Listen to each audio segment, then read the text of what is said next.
Hello everyone. Today we'll be discussing about the concept of web programmers toolbox. So the web programmers toolbox consists of various tools which are helpful in designing any kind of document over a browser. Okay, so one of your XHTML, it is said to be a mostly important language which is said to be able to describe the document over a browser.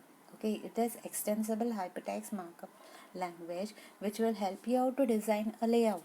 Okay, so in this layout you have various formats. One is said to be your tag is said to be important for your representation.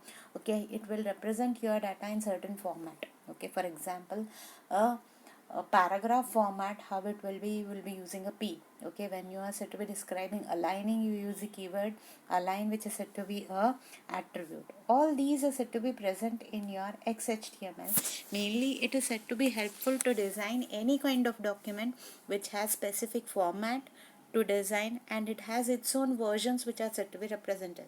So each version differs from each other. So there are difference between version 1 and version 2, where version 1 has its own structure and version 2 has its own structure. Okay, so both cannot be mixed up, they have their own format. Okay, so remember, in a XHTML document you are said to be designing it for the purpose of the browser, which consists of the tags, which consists of the attributes. Okay, this is XHTML.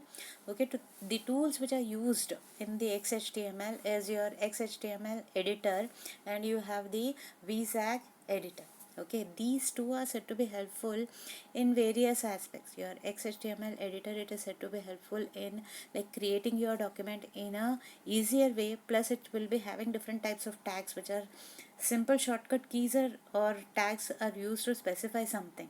Okay, and even you can have the concept of spell check in the XHTML editor. And the VSAG editor, it is said to be a format where it uses the HTML concept without unknowingly. If you are not said to be knowing the concept of HTML, also you can create a XHTML document. Okay, so remember, these two tools are said to be available in the XHTML document. One is XHTML editor and VSAG editor.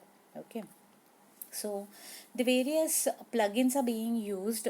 The plugins are nothing but those are the programs which are said to be helpful, which can integrate with the word processor. Mainly, why a plugin is being used, it is integrated with the word processor to make the word processor create an XHTML format. Okay, any of the format, it will produce a XHTML format through an extra feature which is being added to the word processor. Remember, plugins are added to the word processor so that it can act as an XHTML editor. Another thing is there in the concept called as filters. Filters are helpful in the XHTML to convert any kind of the format of data to a XHTML document. Okay, there are various advantages and disadvantages of filters. The advantage is that it can be converted with any kind of document, it can convert it to a XHTML document, and the tool already it is said to be used within that particular software whichever you are using. The tools already it will be present which will convert directly to your XHTML. So filters are already available, and even the plugins are already available when you are set to be installing any kind of software. What is the disadvantage of your plugins is that those are not said to be finely. Okay, whenever you are said to be designing something, everything it will not be perfect. So here the one of the disadvantages is that it is not fine tuned, everything it cannot be specifically done. It has certain its own disadvantages when it is said to be designed, and XHTML, it is not a standard one. So you have other languages which are said to be more standard, and they give more accuracy compared to that of your XHTML. And since it has two types of versions, it is difficult to synchronize between the versions. It's nothing but version 1 and version 2. It cannot mix the features of both of them, version 1 and version 2. This is the disadvantage of filters and plugins. Another kind of language is your meta markup language. It is said to be one of the most important one. It will help you out in having a standard way of like creating the documents. It provides an area which is said to be Extensible markup language, extended hypertext markup language is different, and XML is different.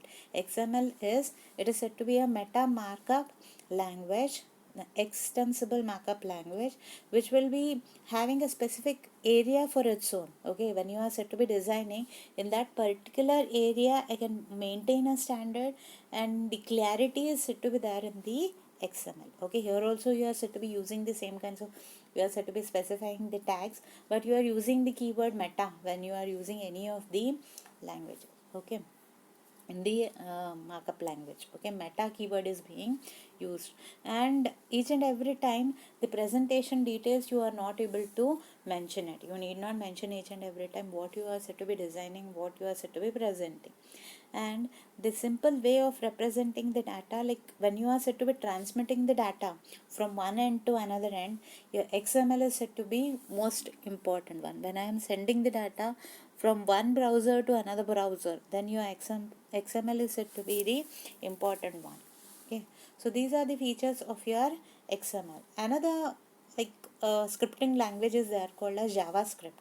It is said to be an important one for any of the concept of language based communication, where you are using this JavaScript for the purpose of client side HTML. Client side is nothing but I become a client, I design something, and I put it on the browser, then I'll be using the JavaScript. Okay, only related, nearly your JavaScript, it is said to be related to your Java language, which you will be learning in the future like SEMs. Okay, so this even it includes the Flash also within your tools. Flash is nothing but when I want to display my document or contents in a graphical mode, which wants a sound effect on that particular document, or any of the button it may be, or it may be on any of the designs which are being implemented, I want to include a sound and I want to make it more interactive, that document, and it has animated features, then I will be using this Flash. Okay, it has two parts, one is authoring environment and player.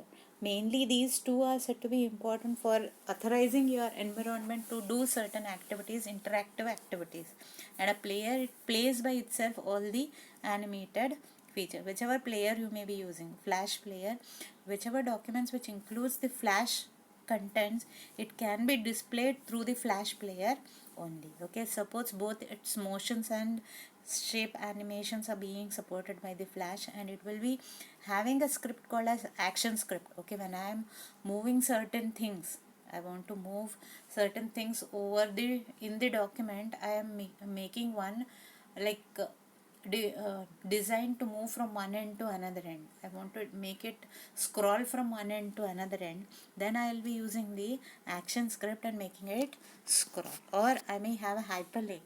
Then I may be using the action script. Okay. Another language is called as PHP. Nothing but it's a part of your toolbox. It's a language which is said to be used for the server side scripting. Okay. Client side scripting, you use the JavaScript.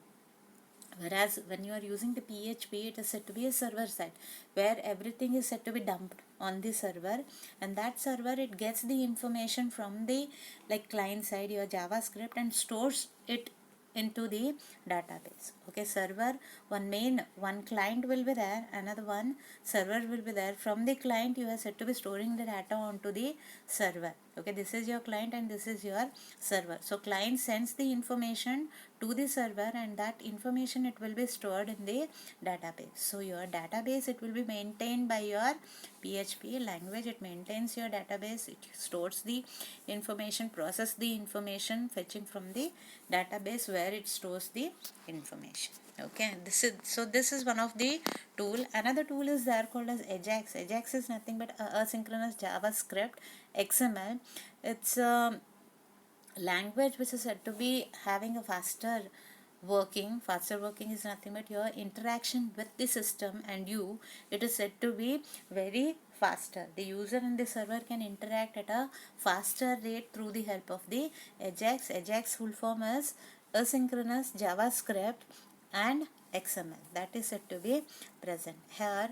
Mainly the asynchronous, whatever JavaScript you are said to be writing, it requests the server to access the information. Okay, each and every time what does it do is, this Ajax, it will request from the server to take the activities to be done at a faster rate and response it at a faster rate. That is your Ajax. And Java web software, it uses a servlet concept. Servlet are nothing but these are the classes which are designed at the server side.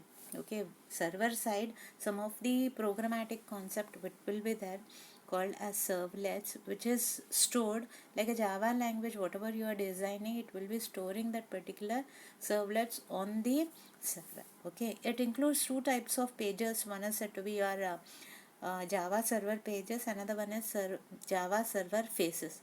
Java server pages are nothing but these are the server scripting approaches which will help you out in accessing the various pages over the browser. Okay, accessing the various pages, linking the various pages, it is being done through the Java server pages. And Java server faces, or you can say a framework, which will help you out in doing all the tasks, mainly whatever events you do, whatever actions you do, it is through the help of the Java server faces or the framework, which requests and sends and gets the response through the help of the Java server face.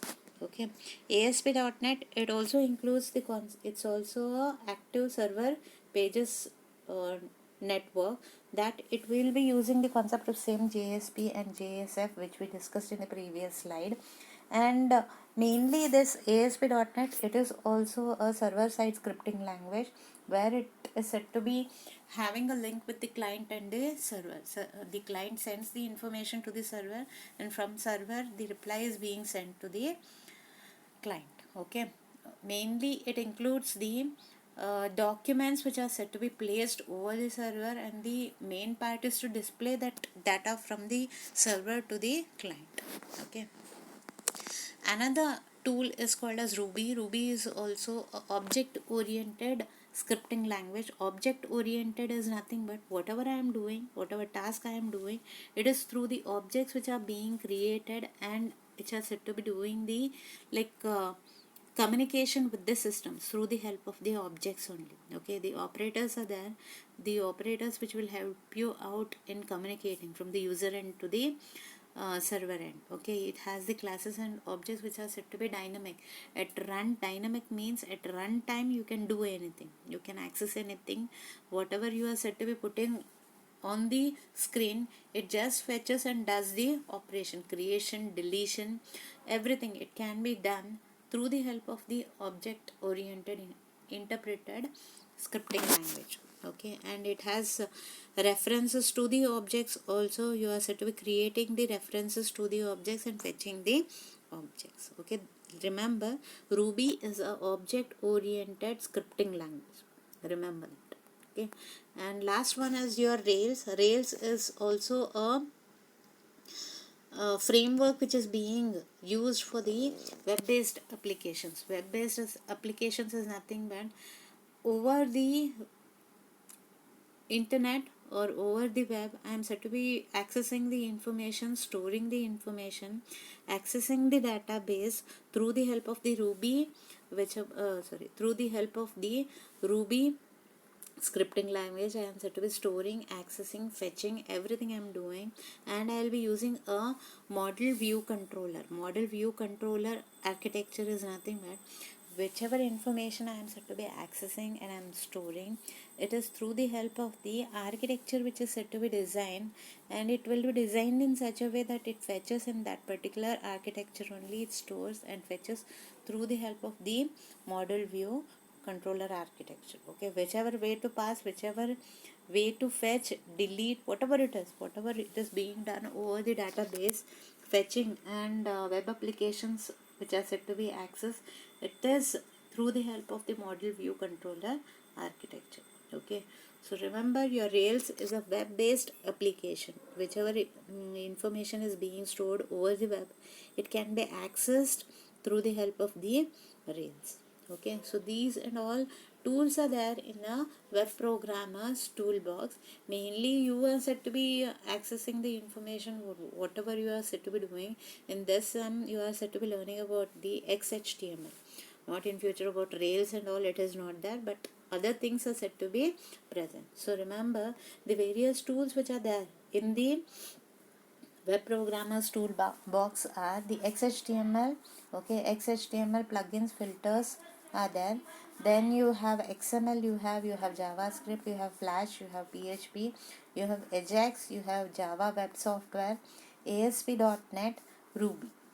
Okay, and Rails. All these tools which are said to be present in the web programmers toolbox, but you are using only the XHTML. In future sessions only you will be learning about the XHTML, how it is being used to design a document, what and all tags are being used, what and all attributes are being, that you will be learning in the future sessions. Okay, thank you.